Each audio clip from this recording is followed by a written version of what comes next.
La polémique aujourd'hui suite à la une du quotidien Marca, Raúl fidèle au Real Madrid et puis la concurrence qui se renforce au détriment de la Liga, c'est la revue de presse de Real France, c'est parti.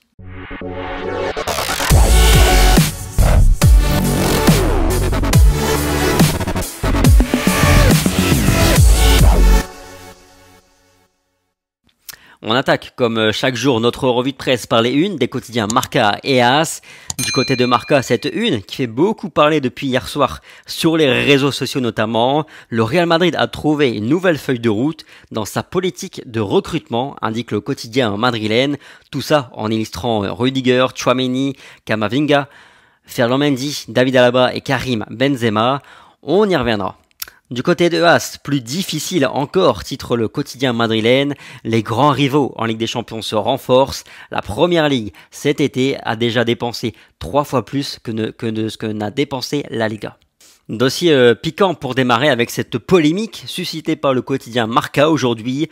Le sang africain du Real Madrid, titre le quotidien madrilène dans ses colonnes.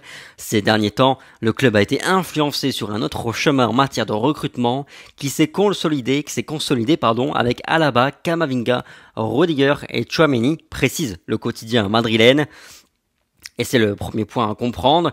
Marca souligne que même si seul Eduardo Camavinga est né en Afrique, en Angola, et que tous les autres sont nés en Europe, ils ont une ascendance africaine et que ça va de pair avec le fait qu'il y ait de plus en plus de joueurs avec des racines africaines dans les 5 grands championnats européens.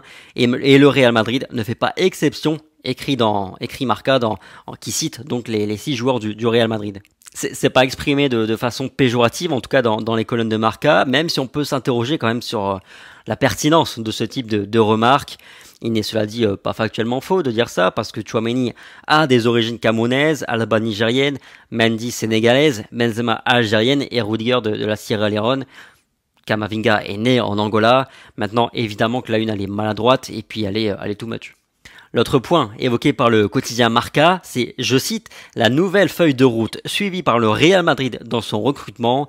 Et c'est évidemment ce point-là qui dérange, qui moi aussi me dérange un petit peu dans la façon dont c'est exprimé, parce que ça laisse sous-entendre que le Real Madrid regarde ou va regarder les ethnies, les origines des joueurs avant de les recruter. Évidemment, ce serait absolument scandaleux et évidemment, on imagine assez mal les recruteurs du Real Madrid regarder une carte d'identité avant les qualités strictes d'un joueur. Maintenant, quand on regarde un peu ce visuel de Marca et qu'on lit l'article, on comprend nettement mieux ce qu'ils entendent par là. Dans son histoire, le Real Madrid n'a compté que sur 19 joueurs africains ou avec des origines africaines. Effectivement, voir que 6 d'entre eux composent actuellement l'effectif du Real Madrid, on peut qualifier ça comme un événement nouveau.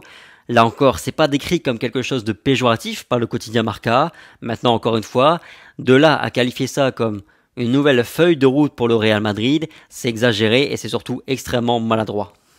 Et faux. Dites-moi un petit peu ce que vous pensez de cette polémique autour du quotidien Marca, comment vous interprétez les choses compte tenu de ce que moi je vous ai un petit peu décrit dans les articles et pas uniquement sur la une. Il faut aussi malheureusement bien tenir compte du fait que on est dans une période sans football, que le mercato du Real Madrid est relativement calme. Marca est un journal quotidien, il faut vendre un journal quotidien. Et donc forcément, ils ont aussi joué avec ça parce qu'ils savaient ce que ça allait susciter. À part ça, Raúl, la fidélité de Raúl dans les colonnes de Marca toujours. Le légendaire numéro 7 du Real Madrid va poursuivre une 3e saison sur le banc du Castilla. Malgré les offres de plusieurs clubs, il a refusé Leeds, il a refusé Schalke 04 et une autre équipe de la Liga notamment, nous dit Marca.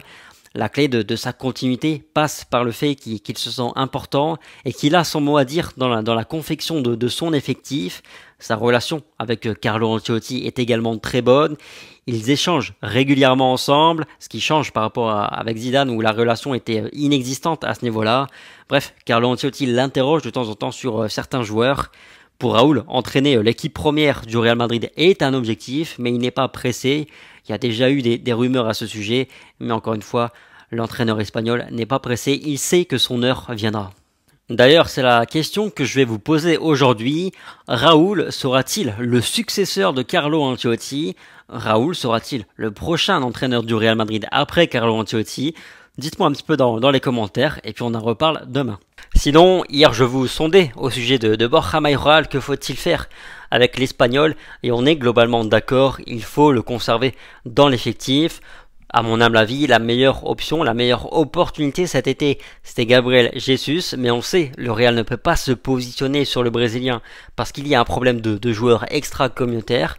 Mais à défaut, Borja Mayoral est une bonne option et de loin la meilleure option dont dispose le Real Madrid, surtout par rapport à Luka Jovic et Mariano Diaz. Et de surcroît, c'est le joueur le profil donc, qui s'inspire le plus de Karim Benzema, et finalement, c'est sans doute ce dont a besoin l'équipe, parce que cette équipe est tellement habituée à jouer avec le 9, et puis de surcroît, je pense, j'ai envie d'y croire, il a cette qualité pour être une bonne doublure cette saison. En parlant de Raúl et du Castilla juste avant, le Real vient de recruter un nouveau jeune talent espagnol, Noel Lopez. Il s'agit d'un attaquant du Deportivo et international espagnol en U19. Il vient renforcer les rangs de l'équipe de Raúl la saison prochaine. On passe maintenant du côté de AS, Hordado à la Liga, du tonnerre sur la Liga.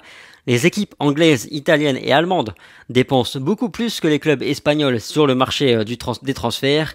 Les grandes équipes européennes en Ligue des Champions se sont renforcés à coups de stars, dit le quotidien AS. Et quand on regarde un petit peu ce graphique, effectivement, la Première Ligue a déjà dépensé plus de 500 millions d'euros sur le marché, tandis que la Liga n'a dépensé que 133 millions d'euros, dont 80 millions d'euros sont pour Aurélien Tchouaméni et le Real Madrid. Le problème, nous dit le quotidien AS aussi, c'est que le Barça et l'Atlético ne peuvent pas faire de très grosses opérations sur le marché des transferts. Quand on regarde ailleurs, le PSG a prolongé Mbappé et va recruter d'autres joueurs. On parle déjà de Skriniar notamment et potentiellement d'autres joueurs. Manchester City a recruté Erling Haaland. Liverpool a posé 100 millions d'euros sur Darwin Nunez. Le Bayern Munich a fait Sadio Mané notamment. Bref, effectivement, ça recrute en Europe.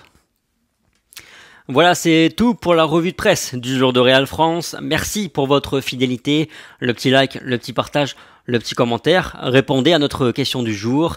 Raúl sera-t-il le successeur de Carlo Ancelotti au Real Madrid? J'attends vos réponses. Sur ce, passez une bonne journée, prenez soin de vous comme toujours, et puis on se dit à demain. Allez, ciao.